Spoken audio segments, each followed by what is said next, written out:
I have started. So, like I said, right here we have load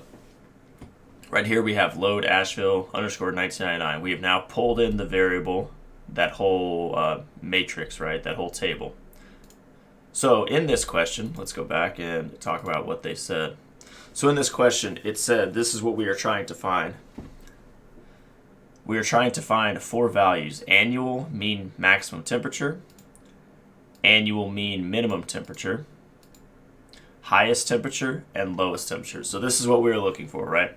And so down here, they tell you how to do it by hand, right? Like you can do this by hand if you want to get all of these things, but obviously MATLAB has a faster way, right? Because we are learning MATLAB here, sort of. All right. So there is one of these rows though, so it's important for us to know the original data set because one of these rows already exists. So let me look. So right here, if we look at this data, which like I said, this needs to stay open in front of you, you can see it, the mean max and mean min are already in these columns, right? Do you guys agree?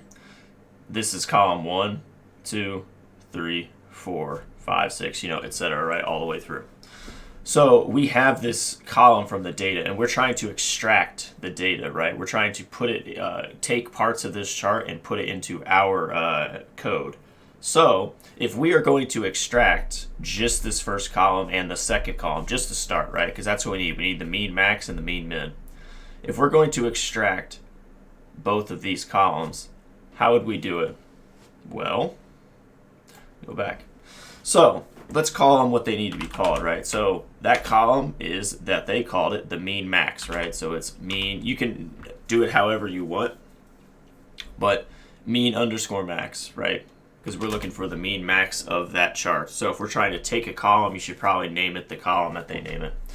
So mean max, right? And so now what you do is you call that variable, which is Asheville underscore 199, right? So I have to give it the 199 as well. So I've called it, that variable. So now it's going to go to that to figure this out. And remember, you type in what columns you want from it. So right here, I'm typing in the rows first. You do the rows. And what this means is that it is going from row 1 to 12, right? So it's going to take data from rows 1 to 12, and then you comma, put 2. So what this reads right now is the mean max is equal to, looking at the chart for the one we've put in, or our table, and it has taken the data from rows 1 through 12 in column 2. So just to go back up here and show you, column 2 is this right here. And this is our mean max. So essentially what it has done is it's gone and taken every single value from 1 to 12 in column 2, which is this. So we should have all of these when we return this number, which let me go back and do that really quickly. So I'll actually return it for you. So here's mean max. It has shown up as a new variable. And here you go. Do these numbers match up? I believe that they do. 51, 52, 6, 57. Yep. So these equal up, right? It is just taking the data that we wanted from that chart, okay? So now, as we did the mean max, we also want the mean minimum, right? So mean min, you do the exact same thing. Asheville underscore 199. But only this time, we do not use column 2 because column 3 is the mean minimum on the chart. So if we return that, it will come up with the exact same thing, which is mean min has showed up as well. So far, does everybody follow?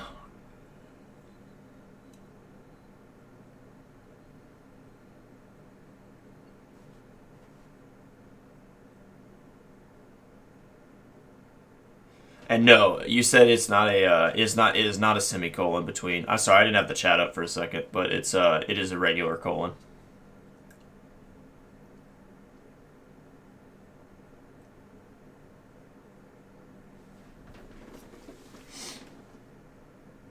But no, the ending is a semicolon. Inside of it is a colon. So 1 to 12 is a semicolon.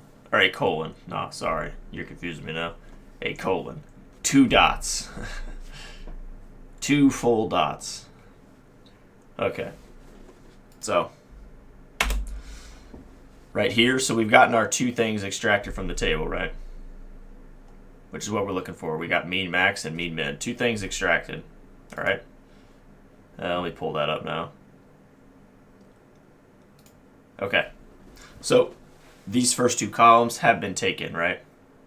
And then we need to calculate 2 types of means, right?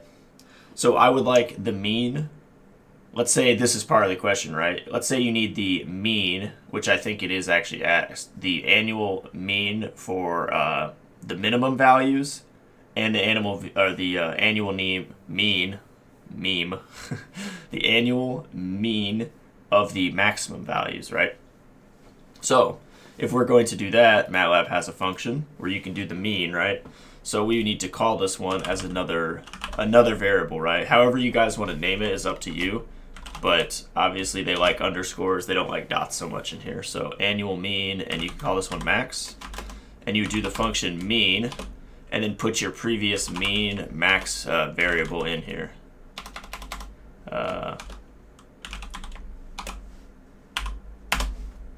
So right there is that what it's going to do. So what I have just typed is the new variable, annual mean max, is going to take the mean, so the average of all of the values inside of our variable up here. So essentially every single value down the table of our 12 by 1, so this right here, it's essentially going to find the mean of all these. It's going to find the average. So it's going to add them up and divide by 12. Right? And then if we do the next one, obviously if we did one for the max, we'd probably need to find one for the minimum. You mean underscore min, right? So let me go back up here to where we were at. So yeah, I need to get off this table. I hope I'll go back to it if we ever do need something from it, but I need to get off this table. Okay, let's get back down to here. So right here, we have found 2 more things, right? We have found the annual mean maximum temperature, right? And the annual mean minimum temperature just by doing that, right? So now we need to find other things, right? So for example, we need the highest and lowest temperature that the year had, right? That is the next thing that is being asked. So let's go back to that chart real quickly, although, yeah, it's right here. So like I said, it's still important to know where the data is because obviously when you imported it over, it does not show you what things are. And so you have to have this open at the same time, right? So now we have to find the highest and lowest, right? So if we go over here to highest, right here, this is the highest in degrees Fahrenheit. And so we can go down this column, right? And we have to find the highest, right? Or the lowest over here. These are the 2 that we're looking to find, the highest and lowest temperatures. So give me a second. But we're going to call them in different, we're going to call this column like we did the other ones as well. So essentially we're going to take this data, just like we did the other ones, in a 12 by 1 column matrix essentially, and this one as well. And then we're going to use the other function that you guys have already used, which is the max and min function, where it will take the highest and lowest values from these functions, right? Or these sets of data. So let me go back here. So we're going to call this one a little different now. So high temperature, remember, was that column, I think it's 8, if I recall. Let me go back up. I think it's 8. So 1, 2, 3, 4, 5, 6, 7. Oh, did I count wrong? One sec. 1, 2, 3, 4, 5, 6, 7, 8. Okay, I started one over. So yes, it is the 8th column right here. And it is the 10th column for the lowest. So let's go back. So high temp is equal to the same thing we have been doing, which is Asheville underscore 199. And now we have to do rows 1 through 12 again. But only this time we have to change our column to our column to match the one in the table, which is column 8. So now, same exact one as before, but we set a new variable called high temperature. So this is the high temperature column. High temp, you call your variable, you get 1 through 12 as your rows, and then you do a comma and put 8 because this is a specific one. The colon here is used to define a selection. So our selection here is rows 1 through 12. 8 is a selection, but it's just 1. We're not taking any more than just 8. Now let's do low temp, the other version, or the other one that we are required to get. So I actually, last night, whenever I was practicing on these, I just copied this Asheville 1999. I was tired of typing it. So same thing, 1 through 12, and then you put our selection here, which is 10, because 10 is the next one. Is the next one we wanted, right? Because it went high temperature, then it went high temperature day, or low temperature day, then it went low temperature. So we had to get to the right column. The right column is column 10. And if you return this, which I will do that for you, we now have two more variables, which is high temp and low temp, right? Because it took that whole column. I'll pull up high temp, and so this right here is what the high temperature column read in every month of the year, right? So we now have two variables else as well. All right. Let me get back to the drawing board here. Oh, that's the answer. We don't want that yet. So now we have the highest temperature and the lowest temperature, but we have it in a form where there's 12 numbers, right? But we want to know the actual highest and lowest temperature of the year, right? We don't want to know that it was in every single month. We want the highest and lowest. So what you might do here is that you would do, I don't know, what do you guys want to call this one? You call it like high temp max, max something. Like what do you guys want to call this one? Anybody? I'll just call it like max high or something. World record high. Okay, I will do that. So world underscore record. Here, I'll do it in.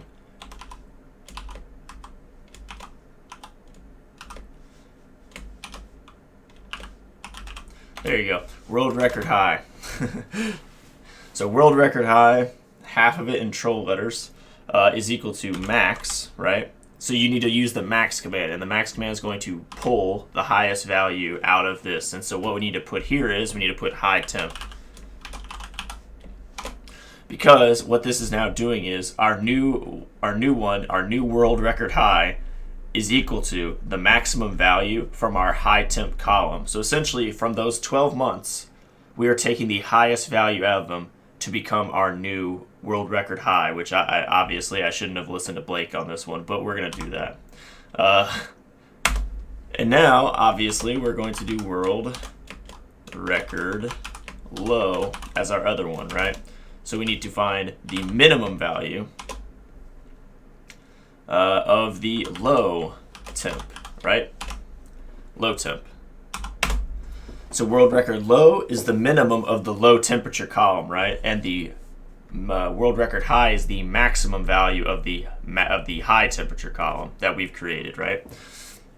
Does everybody, that makes sense so far? So we now have highest and lowest temperatures. We have annual mean maximum temperature. We have the annual mean minimum temperature, right? So we have everything that we need, right? But there's one more thing that I would like to see done here is that, so obviously, if we do this, right, we now have everything here. So world record high is 96, world record low is 9. We have all this data, right? So what we can do now is we can put this data into a table, right? So it can be better read. So if we wanted to do that, you can name the table something. Let's just say table. That's right, you can't do that. Table of solutions. Let's do that. I don't know. I'll keep taking ideas from the crowd about how to name variables, but table of solutions, right? And so what you would do here is we would make a matrix, right, of our solutions, more or less. So you just type your variables into here. So you would do mean underscore max, which these are the ones that we were looking for in the first place, right? Mean underscore min, high underscore temp, low underscore temp, right? So this isn't exactly the table of solutions though, because the high temp and low temp are the actual columns of it. The world record high and low are obviously not columns. They're only one answer selected from it. And so I think this is good. If I did all my variables right, it should show up, which I'll see. Let me see. Yeah, that's what I wanted. I took away the semicolon. I actually wanted that to show up. So right here is all of our table. So I'll actually make this a little bigger for you guys. So this is our table. So essentially this first column is our mean max. This is the average of the high temperatures, right? This is the average of the oh wait a minute, no, what is it? No. So this is the first column. Sorry, this isn't the average. This is the first column. The column here is the one that was from the book, right? This is the next column from the book, and these are the other columns from the book as well. So we have taken, essentially we showed what the table looks like right here by just putting our values in. And so you could very quickly check this out, right? And how you would check this out is that one sec. You're just checking for signifying what variables equal what. Have you been using equal signs or hyphens? Oh no, these are equal signs. So world record low equals min low temp, right? It's an equal sign. Okay. So what I was saying here is that this little table of values, you could very easily check this out now. And how you could do that is like, so for example, our high temperature, so world record high, right, is the highest value in the high temperature table, right? So right here is the high temperature table. If we go here, what is the highest value in here?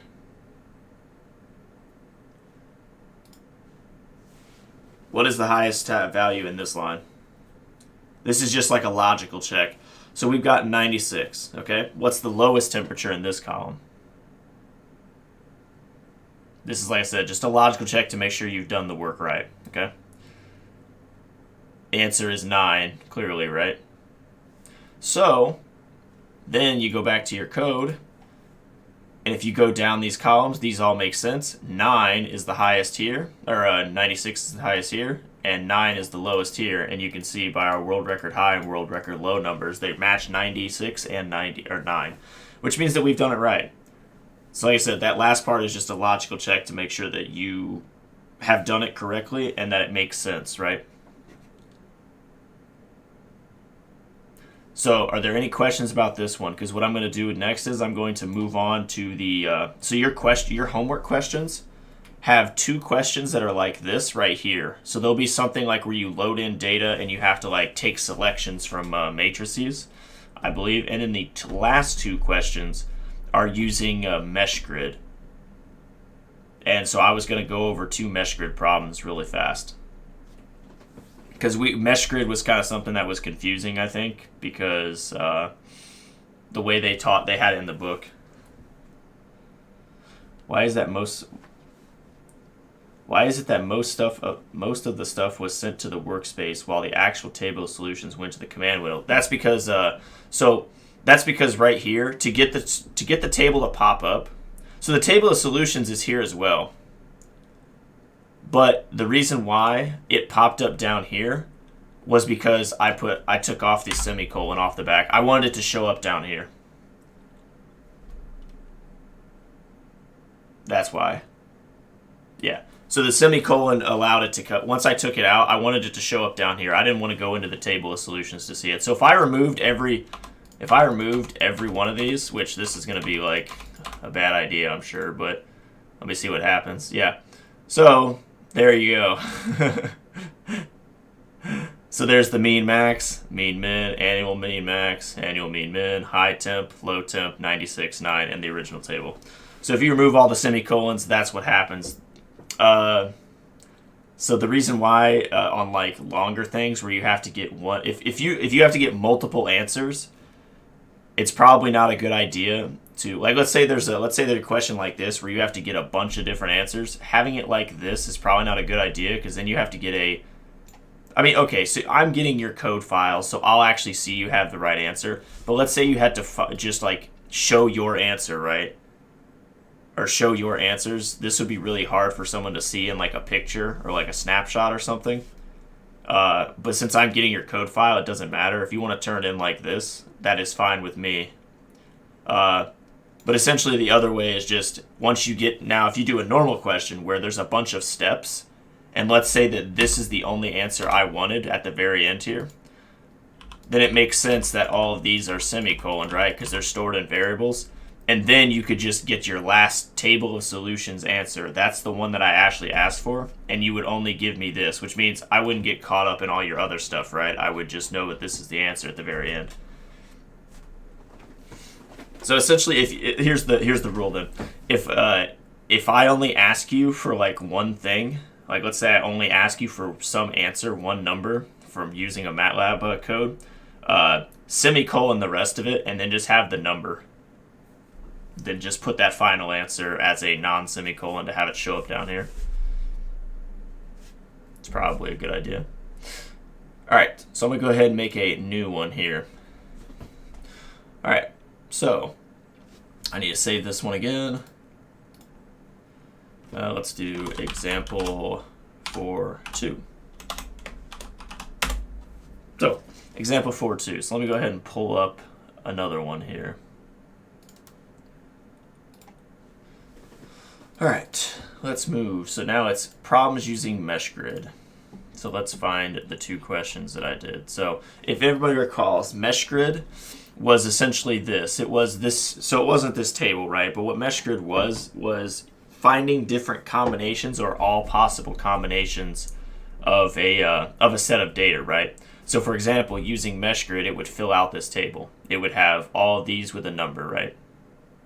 And so it's really, so what MeshGrid is useful for is finding a bunch of different answers using the same equation as the numbers vary. So like, for example, what we are about to do is we're about to find the area of a rectangle, and I think the volume of a cylinder. I might be wrong about that, but the area of a rectangle and the volume of a cylinder. And what it does is it goes, the area of the rectangle, the length that can vary from 1 to 10 meters or something, or 1 to 20 meters, and the width can vary from 1 to 30 meters.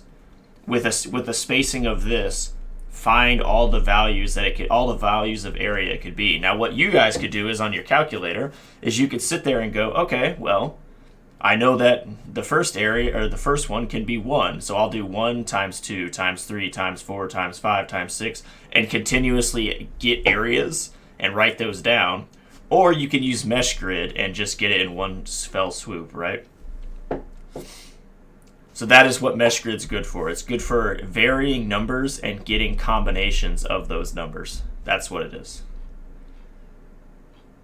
So right here is the practice exercise. So the first one right here is the area of a rectangle. As you guys probably are well aware, it is length times width. I hope you know that. And it says the area of a rectangle, see figure 4.2. I can't believe they actually had to show that, but they did. Is length times width. Find the areas of rectangles with lengths of 1, 3, and 5 centimeters and widths of 2, 4, 6, and 8 centimeters. So you should have 12 answers, right? Because there are 12 possibilities, or there are 12, I guess there are 12 combinations, what they're saying. So, right here, find the areas of the rectangles with these lengths, as they vary, though. So, that is our goal. Let me get rid of this variable window, though. I don't like having a weird workspace. All right. So we don't have to load any data for this one, right? Because this one is no data involved. What we need to create, though, is we need to create essentially a matrix of values, right? And so our first one, let's just call it L. So we're going to call L is equal to length, right? I hope you guys could follow that. Although, actually, no, we'll just do length. That's probably, we'll just do length. Never mind. I'm talking myself out of it. So let's do length. So length, as they said in the problem, can be equal to 1, 3, or 5, right? They said that it's a varying lengths. It's 1, 3, or 5. And now let's do width. They said width can be equal to 2, 4, 6, or 8. So we can do that as well. So I'm making essentially a little matrix here with these values. So 2, 4, 6, and 8. 4, 6, and 8. So what I have right now is length is 1, 3, or 5. Width is 2, 4, 6, or 8. So that is what I've written down.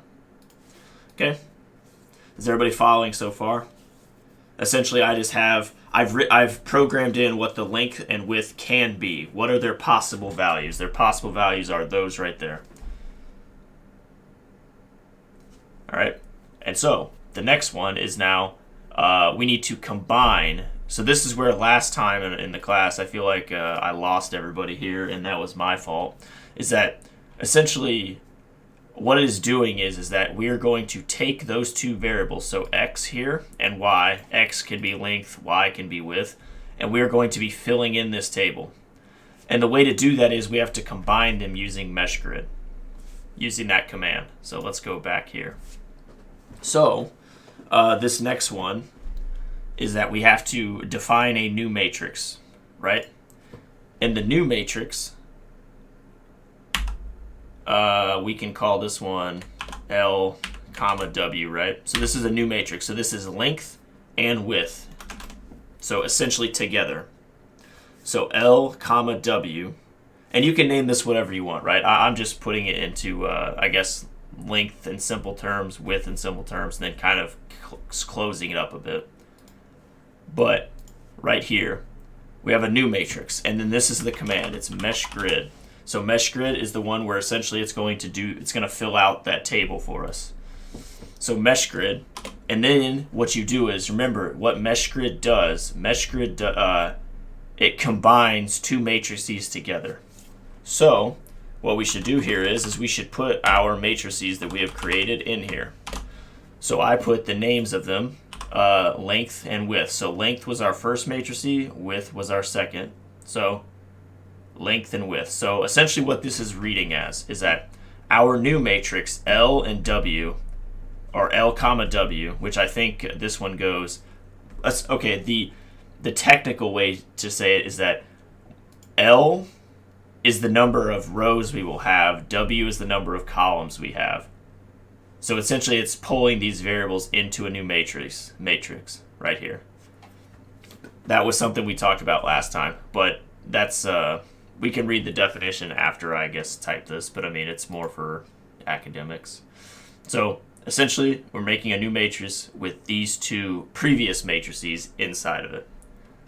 So MeshGrid, length and width. Okay? And then you have to type in your governing equation, right? Which is area is equal to L times W, right? Or L, I guess L. But remember, so this is where I actually messed up last night, is that I completely forgot that matrix multiplication is dot asterisk. It is not just asterisk, okay? So it's dot multiplication. It's this right here. To do a multiplication matrix, matrix multiplication, you have to have dot asterisk, not just the asterisk. So I messed this up last night, and it was real sad because it took me like 5 minutes to figure out what I was doing. So let me go ahead and do that. And if I run it, let's see if there's a problem. All right. So what we got out of it is that. Did it get it? Oh, that's right. Let me get rid of that. So right here. So I got rid of this. Area is on here, and you could pull it up and look at it like I just did. But I wanted to show the answer down here. So essentially what we have here is that as we vary our numbers, this is the table of values it fills out. So you can follow this along, right? So essentially, let's say, so what was the first one? So you can follow this along in the terms of the selection, right? So if the first one is 1, and the first one for the other one is 2, you end up multiplying to get 2, right? And then if you do 3, which is our second value, times the initial one, which is 2. So remember, we're kind of going like, we're pulling each of these first values, you get 6. And then if you get 5 times 2, you get 10. Same thing with the next column. If you get 2 times 2, 4. Essentially, or I think it's actually I think it's 1 times 4. Yeah, it's 1 times 4. So 1 times 4, you get 4. And it follows, right? This whole thing follows our numbers multiplying each other. So 1, 3, and 5, 2, 4, and 6. And so this right here is our possible combinations of area. So this 2, 4, 6, 10, 4, 12, 20. These are all the combinations of area we can have varying these values with the ones that we've selected. And right here, this is something you'll be doing in your homework, I think on questions 3 and 4. It's going to be something just like this, where you have to find something. I think it's like it might be the area of a triangle. And then there's another one after that is something else. Somebody probably has it open and can probably confirm that is those two questions. But essentially, this right here is what you'll be doing for the last two questions using MeshGrid. All right. And now I'm going to create another. Actually, we'll do this. So, new section. And so the new section is the next question. And the next question is just like this one. Except now we are doing the volume of a cylinder. So I just want to make sure we hit this one home, is the volume of a cylinder. So volume is equal to pi r squared times height, as you guys probably know.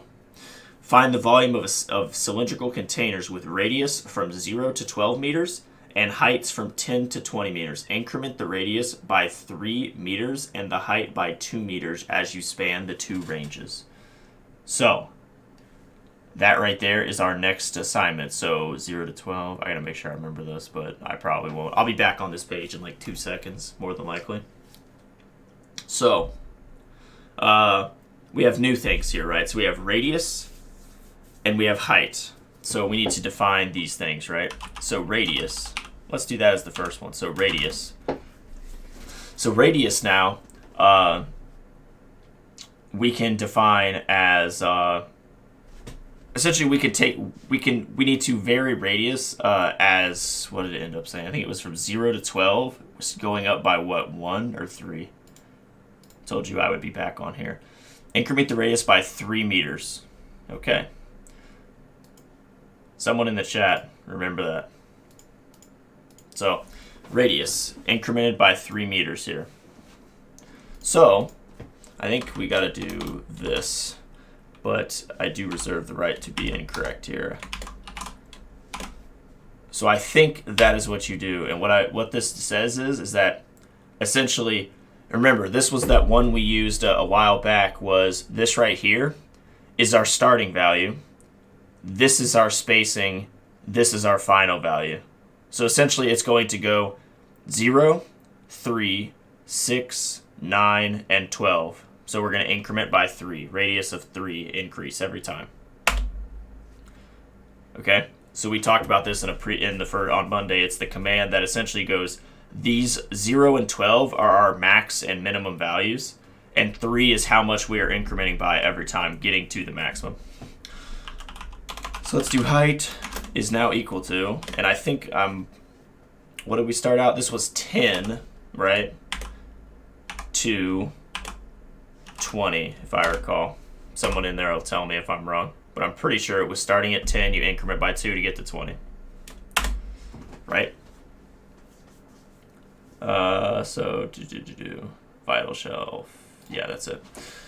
So then, now that we know those two variables, right, we now have to do a mesh grid like we did last time, and then we have to program this equation in. So let's do the mesh grid, right? So you do, I'll RH, right? Simple enough. Is equal to mesh grid. And then you do the exact same thing, which is radius and height. Go ahead, Blake. I see you typing.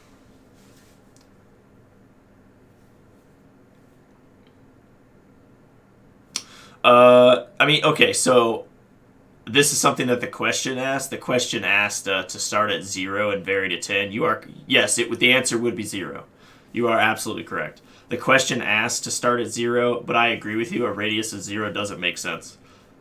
But I guess, so really quickly, I guess that makes it very easy to figure out if you did the question right. Because if your first answer is not 0, it means that something went wrong, right? So, I guess that would make it an easy way. But you're right. A radius of 0 doesn't make sense. But that was just part of the question. We've already seen that the PowerPoints for this book are sometimes bad, so why can't the questions be just like that? But we'll just continue here. And now we have to find volume. So volume for this one is pi, if you remember the pi command, pi times r dot. So the dot in this case, what it does is, I guess it stops. Essentially, it like makes sure that this is like the same, like it holds this inside of there, I think is what it is. Essentially, it's just making sure that these two are put together. Because I tried to do this in another way. I tried to do this using parentheses, and it did not like when I used parentheses a lot. For some reason, it was not a fan of it.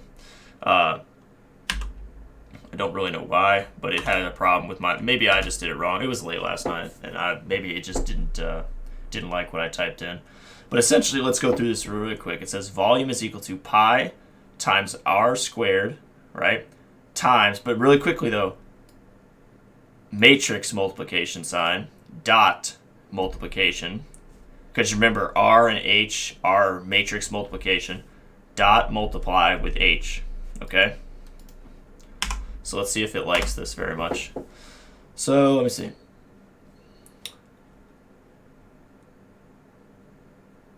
Where are we at?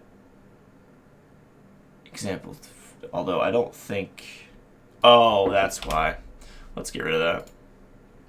So right here is our potential volumes, right here. Yeah, I always forget about the last one. My answer should be unsemicoloned. So right here are our table of values. So obviously, it makes sense, right, Blake? Because our first value will always be 0 because our first radius is 0, right?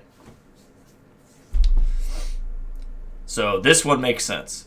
Now, obviously, this one is not as easy as the previous one because these aren't like round numbers or anything. So you'd have to break out the calculator for this one. But if you think about it, these numbers do make sense because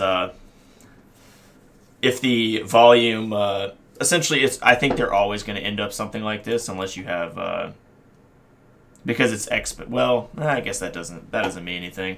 Well, we're also multiplying by pi, so pi is not a round number, right? It's 3.14, so you will get something like this, I'm sure, every time. So this one does make sense, I believe, and I think these are the answers, which I would have to actually pull up, and I don't have them in front of me. No, I don't know if I have them in front of me. But I think it makes sense, right? I would say that these make sense to some degree. Obviously, the first column does. The last one's unknown, right?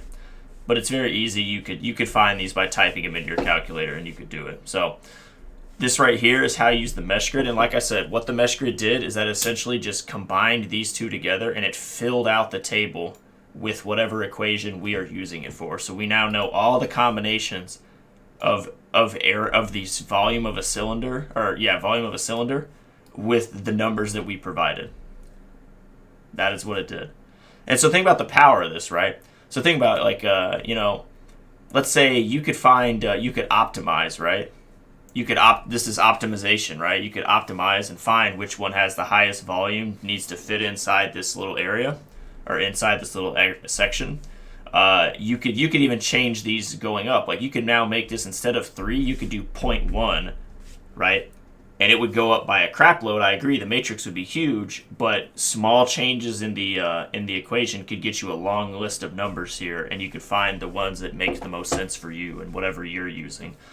So it's there is a reason why this is good. I I'm trying. I sound like I'm a a MATLAB shill. They don't pay me, but what I'm saying is that this is useful.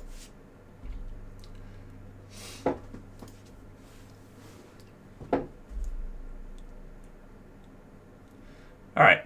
So, were there any questions on the homework before you guys get out of here? So I know we don't have too much time left. I don't want to keep you guys too long.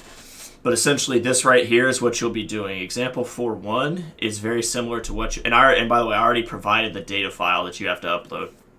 It's online in the data file section. So you do have it already. But this last example is something that you'll be using on the last 2 questions out of the 4. Is the mesh grid stuff. Waiting on Blake. Let's see what he's got for us. Since the lecture slides are close to useless, not all of them, this last chapter was especially bad. What should we look at to refresh ourselves on the equations and commands? That's a good question. So, first, I would say the book is probably a good idea. If you don't have that, though, a little worrisome, right? Because these inputs, so if I can go back here, I don't think they actually had a table of inputs. But actually, what's that guy? Wait, but now that I remember this, let's see if, let me go back here.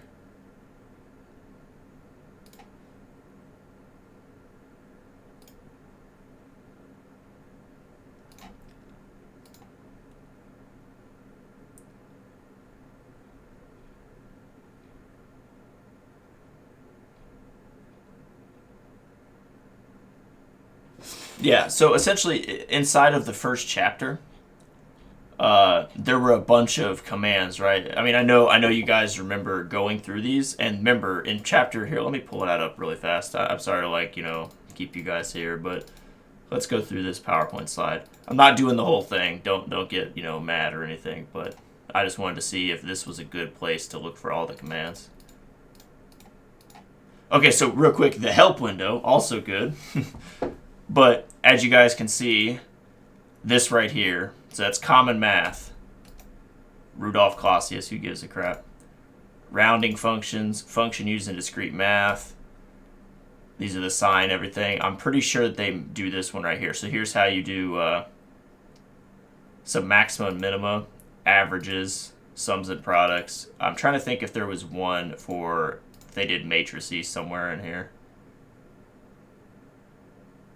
Yeah, so really, I'm trying to see if they did matrices in any way. I don't think they did, though. I don't recall. Oh, this is something that you guys will need, by the way. The STD function. Hopefully this is the only one that everybody knows about. But the STD function is the standard deviation function, and you will need that for your homework. I do believe one of the questions does ask you to find standard deviation. Someone will probably tell me if I'm lying there, but I'm pretty sure it does. So that's one thing you will need. But really quickly, I don't think it shows anything about matrices in here, like all that helpful, unfortunately. But here's what I can do for you. I wonder if I can put this... Yeah. So this right here is what you're basically talking about, right? So essentially A and B equals math. So essentially you could set minimums. So I think this is what you're talking about. I think what you're talking about is these commands right here. And I'm trying to figure out if maybe there's somewhere I can find all these listed. And if I can, how about this? If I can find them all, I'll post them online in like a really nice way to look at it. But I would say if you need to find something, like if you need I would go to the MATLAB help window, which, where is it? I think this is it. I think what you can do is, yeah, that's not where it. Programming. functions. I think this is or mathematics. So right here, you can maybe find something in here that'll help you, or you could just type it in up here. So like, let's just do matrix or matrices, right? See what comes up there. Functions. Yeah, so there's like a bunch of stuff here. But yeah, that's what I would say. I would say that you should use the MATLAB window.